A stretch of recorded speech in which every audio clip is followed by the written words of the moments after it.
'n reuse skool van meer as 1000 gewone dolfyne fluit opgewonde terwyl hulle 'n skool visse jaag. Hierdie is groot diepsee dolfyne wat uiters goed aangepas is by die lewe in die diep oop see. Hulle beweeg in groot groepe en teen 'n hoë spoed. Elke lid dra by tot die gekoördineerde aanval. En as die prooi eers aangekeer is, kry elkeen sy kans om te eet, voor hulle terugkeer diepsee toe om hulle tog voort te sit.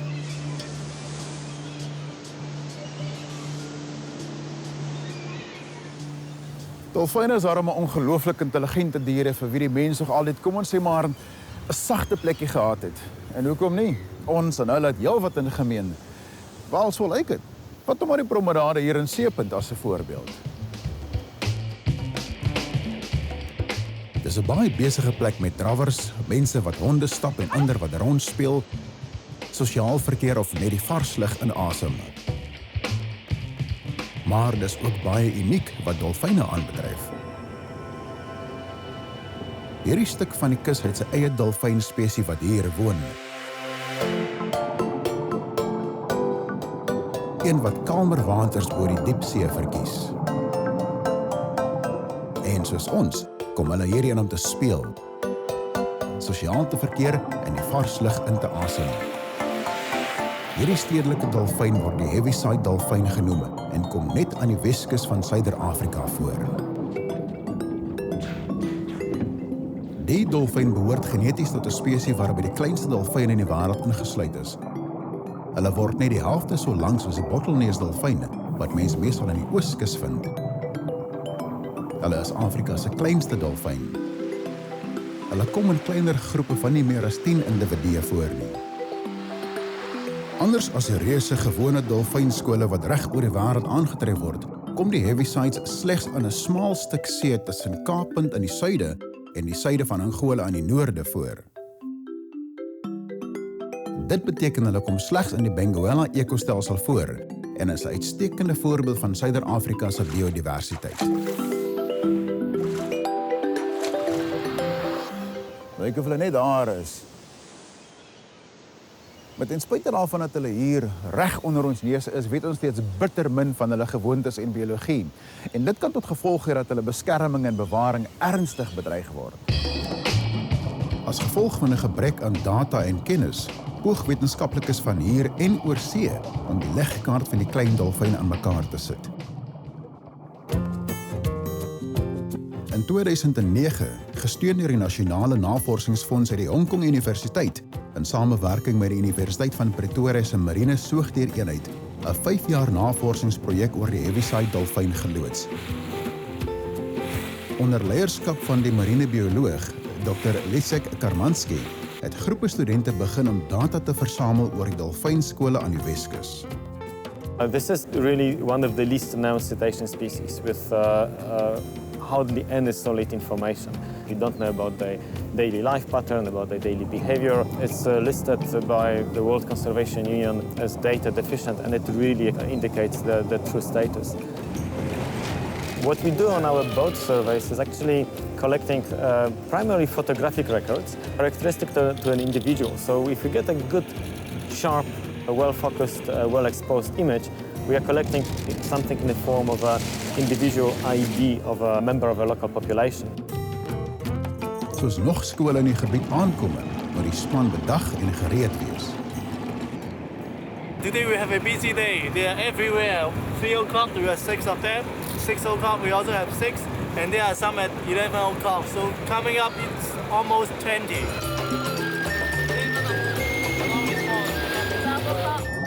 Die tegniek staan as Mark Recapture bekend en is baie prakties vir diere wat meeste van hul tyd onder water deurbring. Fotos van die rugvinne word ontleed en van mekaar onderskei deur merke, snye en vorm. Dit word die dolfyn se ID, baie soos jou bestuurderslisensie. Die span keer elke jaar na dieselfde plek terug en probeer om soveel as moontlik fotos van die dolfyne te neem om te sien wat terug is en of daar nuus bygekom het. So we build a catalog of individuals inhabiting the region, And we can look into the interactions within a group, between the groups. We can evaluate a large range of population parameters. So we're actually learning of how the population functions in terms of the ecology of the region. DNS-monsters word ook geneem om die verspreiding van gene in die verskillende groepe dolfyne te bepaal.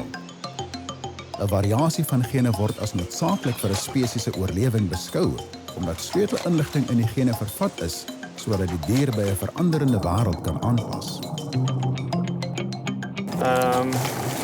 Now I attached it to a little stopper, which then goes to the front of the sling, touch the surface of the animal.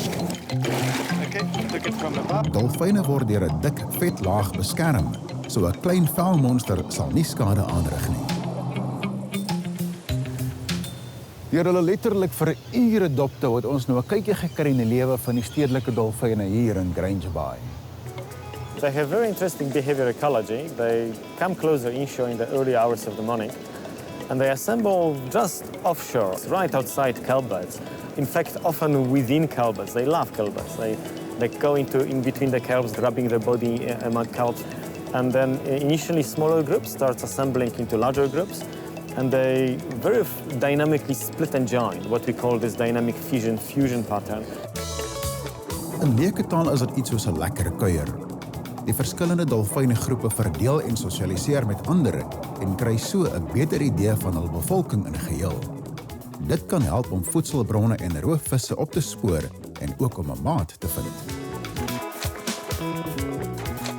Die navorsing gaan grootliks bydra tot ons kennis van 'n unieke spesies hier op ons drempel. Maar as hierdie dolfyne se optrede oral dieselfde? Nou dis 'n belangrike vraag want in die noordelike deel van hul omvangstreek is die landskap daar baie anders as hier waar ons nou is.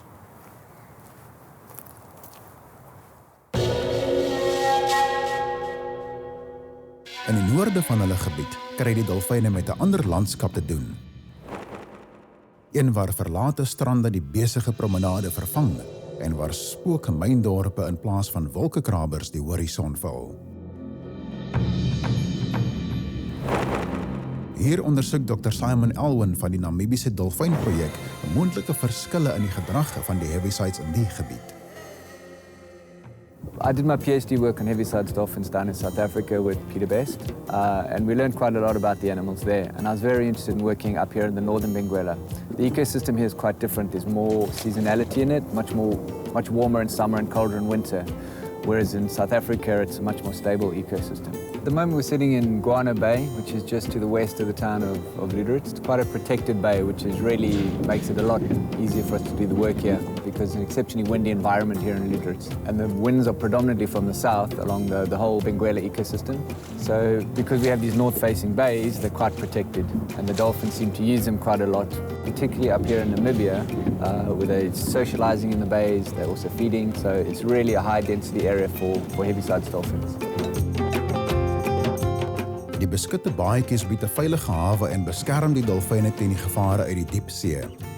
Hier baljaar 'n groep dolfyne wat paar in die vlakwater. So when they're doing this, it's a small mating group. So it's looks to be 3 animals. It might be when they're just rolling on top of each other, possibly trying to gain access to the female. So the tail slapping is literally just the animals turning over on top of each other. They will sometimes tail slap the surface or the water, which seems to be they did when they're agitated or excited. It's often context specific. So in this case, they're clearly excited, but it's because they're mating it. Buiten vir die fotografiese idees en die genetiese monsters, maak Dr. Elwin se projek ook gebruik van hydrofone.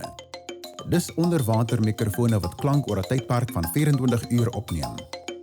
Dolfyne kan aan hul unieke fluit of 'n klikgeluide uitgeken word, en omdat klank onder water ver trek, word dit oor lang afstande opgevang. Inligting oor verskillende spesies word so versamel, insluitend die vaaldolfyn, nog 'n pragtige inwoner van die Benguela. We just got a small group of dusky dolphins here, which we don't actually get too often inshore. They tend to be further off. In Walvis Bay, we hardly ever see them. We've seen them like 3 times in 5 years. So it's quite exciting to see a group like this inshore. Die Die hydrofoondata en satellietsender inligting het gewys dat die dolfyne in Kaapstad, Lüderitz en Walvisbaai daagliks 3 duidelik onderskeibare routines volg. Die in Kaapstad rus gedurende die dag teen die kus en beweeg in die nag sowat 20 km die see in, waar hulle baba stokvis jag. Dis nogal 'n end as mens dink hul tuisgebied is sowat 80 km groot. In Lüderitz bly hulle dag en nag binne die baai. En by Walvisbaai jag 'n groot aantal gedurende die nag teen die kus. Feitelik die teenoorgestelde gedrag as die in Suid-Afrika.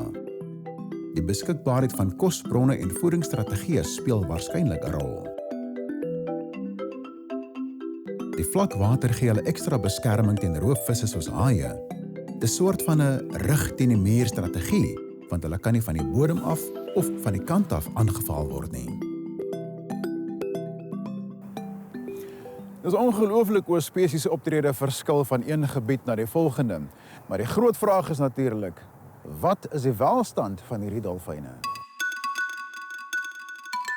Ons het nie 'n betroubare beramming van getalle nie. Daar word geskat dat Lüderitz sowat 1000 dolfyne het, wat dit die digbevolkste maak. Ongelukkig is daar nie historiese statistieke nie, so ons weet nie of hul getalle toegeneem of afgeneem het nie.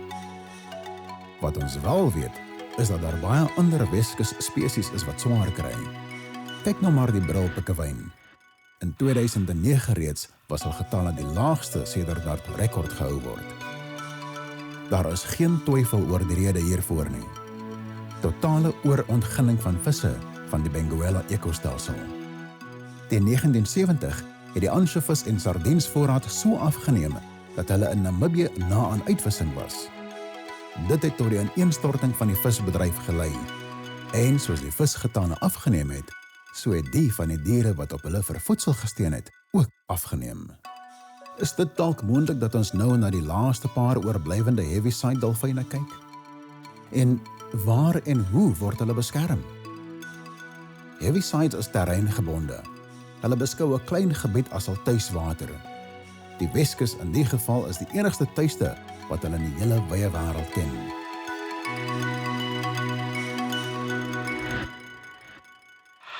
Die in Walvisbaai en Kaapstad kry met swaar bootverkeer te doen. Daar is reeds 'n afname in 'n ander dolfynspesie opgemerk en 'n veranderende optrede by die heavisides in Walvisbaai, wat nou die nag verkies. Tog, terwyl ons daar was, het ons nie 'n enkele kennisgewingsbord langs die promenade of in Kaapstad se hawe gesien wat die heavisides se teenwoordigheid aandui nie. Nou ja, die wêreld is vol verrassings. Dit is eintlik ongelooflik dat in hierdie moderne tyd waarin ons leef, daar soveel verborgde skatte is wat jy kan vind as jy net jou oë oopmaak. So volgende keer as jy hier op die promenade stap, kyk gerus uit vir Suid-Afrika se stedelike skool van kleurvolle klein heaviside dolfyne.